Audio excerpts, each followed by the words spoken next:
Have you ever stood in a crowded room, people laughing, talking, scrolling, existing, and suddenly felt invisible, not alone, not ignored, but deeply, painfully lonely? If that sounds familiar, this video is for you, because psychology says loneliness in crowds isn't a weakness, it's a signal. And once you understand it, everything changes. We often think loneliness happens in silence, empty rooms, quiet nights, no messages. But some of the loneliest people on earth feel this way surrounded by others.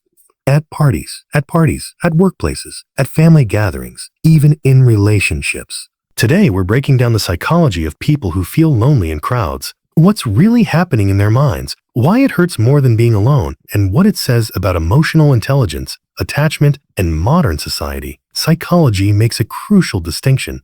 Being alone is physical. Loneliness is emotional. You can be alone and feel peaceful.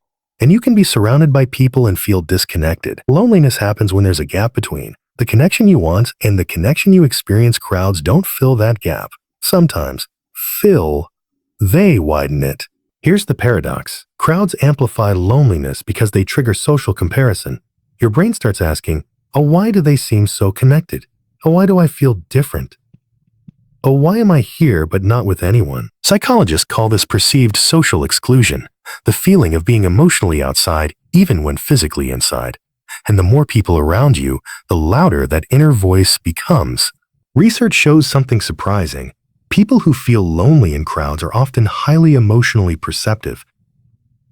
They notice fake smiles, surface-level conversations, emotional distance, masked as friendliness while others are satisfied with small talk. These individuals crave depth. They don't want noise. They want meaning. And when they can't find it, loneliness follows. Attachment psychology plays a major role here. People with anxious attachment may feel unseen or unchosen. Avoidant attachment may feel disconnected even when included. Crowds lack emotional safety. There's no space to be vulnerable. Be fully authentic, be emotionally mirrored, so the nervous system stays alert, present, but unanchored. Loneliness becomes a protective response, not a failure. Modern culture teaches us a lie, that being social means being fulfilled. But psychology says belonging isn't about proximity, it's about resonance.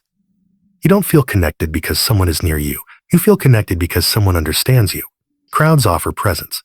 They rarely offer resonance. Studies suggest that people with high introspection, creativity, existential thinking are more likely to feel lonely in groups. Why? Because their inner world is rich and surface interaction feels insufficient. They don't feel lonely because they lack people. They feel lonely because they lack alignment. Here's the reframe psychology offers. Loneliness in crowds is not a defect. It's feedback. It's your mind saying, I need deeper connection. I need authenticity. I need fewer people, not more. Trying to numb this feeling with constant socialization only makes it louder. Listening to it changes everything. So if you've ever felt lonely in a room full of people, know this. You're not broken. You're not antisocial. You're not failing at life. You're wired for meaning over noise. And when you finally find spaces and people where depth is welcome, that loneliness fades. Not because you're surrounded, but because you're seen. If this video resonated with you, like, subscribe, and share it with someone who feels unseen in crowds. You're not alone in feeling alone.